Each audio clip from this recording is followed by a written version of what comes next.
been missing a lot of practices, A and lot. and Yeah. and he is doubling down on this hill, doubling down on not happy. And apparently somebody adjacent to him said that this is only the beginning, right? I really had hope for Harden too, dog, because he showed up to like training camp and he was like, "Yeah, I'm here. I'm a professional. I got Showed up just to show up. obligations." He showed No, up so but he didn't. Well, it's that clause that they got in the NBA where if you don't show up to training camp, then teams reserve your right. Like if you you can't play for no other team, basically. Like to say he wanted to pull a retirement stunt or whatever, he would still have to come back and play for the Sixers if he didn't show up to training camp or something along those lines. Somebody correct me if I'm wrong. But yeah, so he showed up to training camp to void that, and now he's just like, yeah, f- it. I'm chilling. Which I'm not surprised. This is the type of shit I figured he would do because he's a diva and he's done this everywhere. Whenever he's unhappy and he wants to leave, he starts pulling stunts. He's done that. How do you force your way out of what? Four teams? Is this gonna be the third or fourth team he forced his forces way way out out of of? Houston, Brooklyn, and now he's trying to force. So that's three. Three. I typed in James Harden, and the only videos that are popping up is that little baby video, from Mhm. earlier. There's nothing else to that. I don't know why. Those videos keep popping up. If y'all don't know, some know. Daryl Morey got a text message, or somebody asked Daryl Morey about James Harden, and apparently the last text message that was said from James Harden to Daryl Morey was "fuck you." Damn. I don't know. Outside of because they're probably not gonna win a ring wherever he goes. Is this not affecting James Harden's legacy? What, just the antics? No, because that's kind of who he's been. Unfortunately, when you really think about what went down outside of OKC, because I think that's the ownership could have just gave a nigga $4 million, unless I'm mistaken. $4 million, pay him. But outside of that, when you look at every time James Harden has been disgruntled, it's been a lot of cope, a lot of yay player empowerment, a lot of that extra shit just to make him not seem like he was in any way, shape, or form the problem. And it's just not been consistently the case, man. This dude, I don't know what it is. I don't know if I don't know if it's bread. I don't know if it's glory. I don't know if it's living situation. I don't know if he's wanting to play with very specific teammates or very specific GMs. Whatever the case may be, he's prone to just wake up and just make a decision that he doesn't want to fucking be here anymore. And that's that. And then 90% of the time, in my personal opinion, my head canon is that he makes these decisions based off of canon is not gay. Based off of the premise that based on his underperformance in the playoffs. He'll literally, how many times have we seen James Harden essentially stink it up? Everybody saying, yeah, you fucking sold, bro. And then the following season, yeah, James Harden don't even like being here anymore. Yeah, James don't practice all the extra shit. I fuck with James heavy in terms of how he plays basketball. I used to think I hated it. Nah, I actually love how James Harden plays basketball, but damn, I can't stand the antics, bro. Can't stand it. That's why to me he's not on this list, because like even James Harden playing, and that may not be peak performance. I've been getting excuses for like 5 years now about his performance or whatever. But even when he was playing, it's not like this nigga's just lighting up the world, 45 points a game, all world defense on the other end. Like, it's not enough for me to make a hullabaloo about like, all right, bro, you're Black Josh Giddey with opportunity. I don't care. Oh wow. I really don't care. So you doing all this holding out, and Tyrese Maxey is right there. Please leave. Please get the fuck out of here. It's time.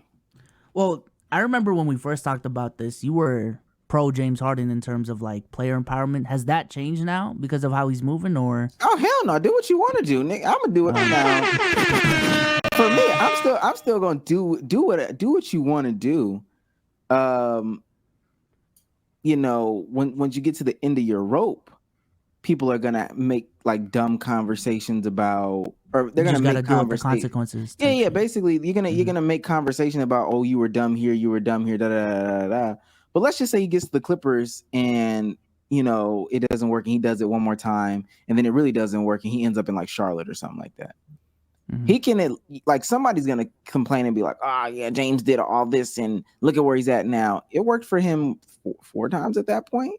If he gets to the Clippers, it'll have worked in Houston the first time. It'll have worked in Brooklyn. It'll have worked in Philadelphia, and then it'll work or won't work in the Clippers. So it worked 3 times for him. Who's really mad at that point? Yeah, you caught me on the back end. I missed 1 shot. I made 99 more. I don't give a fuck about what you're talking about. And I made my money. And I got the best eater in the game, Lil Baby. Well, I guess my question would be: do you think he's just for like behaving the way he has? I don't know if I. You trying to be serious? I know. Oh my god, bro! Nah. Wait, what? Say it again. Say it again. Oh my Do you think James Harden is like in reason to be moving the Hell way that he has yeah, been? the nigga is him. I'm me. How about that? I'm still. He's still like, I don't know. It's not easy to replace James Harden's production. I'll put it like that. I think that they may have a dude that is on the team already that may be able to do it, but that's like they also, I mean, they're rich right now. That they're rich for that. But if the landscape of the league, I don't think everybody can do what James Harden is doing right now. So yeah, I can do it. Fuck y'all niggas. I ain't gonna lie. I think he's 100% justified doing it with the Sixers. Now, the other teams in other situations, that's that. I can have a total different opinion on that. But with the Sixers, because Daryl Morey lied to the nigga, I ain't gonna lie to you. Yeah, he's 100% justified to be acting the way he's acting when he did what he was asked to do. You didn't honor your part of the agreement for whatever reason it was. You didn't honor our agreement. So now it's fuck you. And I ain't mad at the attitude at all. So he's definitely, I don't think everyone should, definitely I don't think other players should act like this. I mean, unless you lied to, then everybody act like this. Start treating these owners like this. Fuck it. Fuck the business up if they really fucking niggas over on the back end. I ain't gonna lie to you. I'm for anybody acting like this if niggas is being treated wrong. Yeah. So my understanding, Nigga shot 39% on 7 threes last year. I need that. I ain't gonna lie. Sorry. So from my understanding of how the timeline went, James Harden got traded to the Sixers. It was a wink deal of, okay, you come over here, we're gonna extend you after X amount of time. And from my understanding, at least, Daryl Morey didn't extend him just because like he felt like he wasn't worth the money he was asking for. Is that lying or just we've gotten to this point? The line was asking him to re-up so you could take his player option instead of going in free agency. So he can be traded to the Clippers. That was the agreement. He told him on the back end, if you take the player option, we'll get you to the Clippers. Now, for whatever reason, those negotiations broke down and that shit didn't happen. And then James was like, "Nah, nigga, you lied. I don't like that. You lied, whatever." And now he's doing this, which he's justified for doing that, in my opinion. Okay, that's fair. Yeah, if you find me, I'm trying to figure out who last year shot 39% from the field or from the three, and also had 11 assists per game. Oh, he led the league in assists last year. My bad. Trae Young was 10-2. Jokic was 9-8. God, the point guard position is dead. And then Chris Paul was 8-9. And then John Morant was 8-1. Yeah, I don't know too many niggas that's giving you that type of percentages and I don't know. I do what I want at that point. Until somebody don't need you, fuck it. Keep doing what you're doing, man. That's all I can say. That's fair.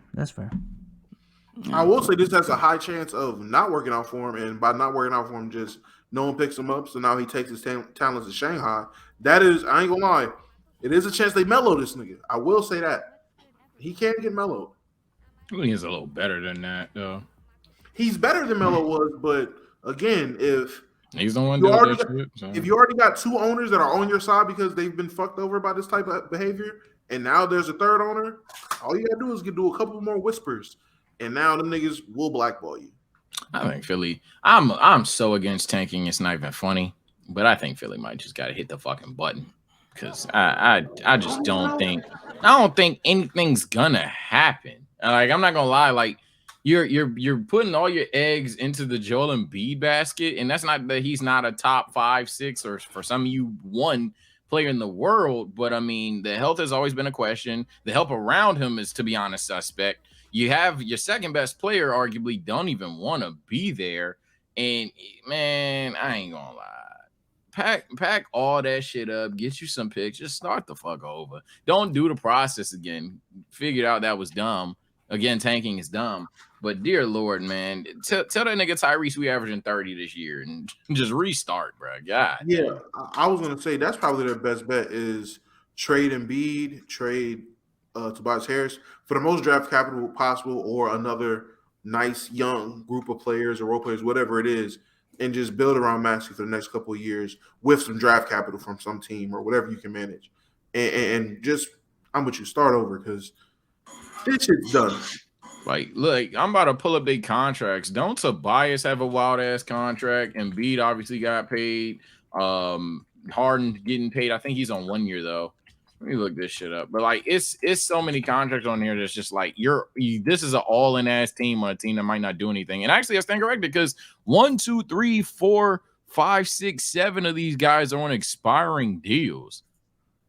Yeah, nah, bro. Yeah, nah, bro. So you're gonna tell me you're gonna lose a good 5 of these players? Because if you trade James Harden, if you pull the trigger on trading James Harden, a lot of these players on the 76ers, if y'all don't know, are veteran players trying to win championships. So they're not re-signing with this team. So the only assets you may have going to 2024, 2025, realistically, is Joel Embiid. PJ Tucker might take that 11 mil. DeAnthony Melton might want to get paid from you. And Tyrese Maxey. All the other players, I guarantee you, aren't going to return to a disgruntled franchise. Man, if you don't hit the fucking button before it's too late.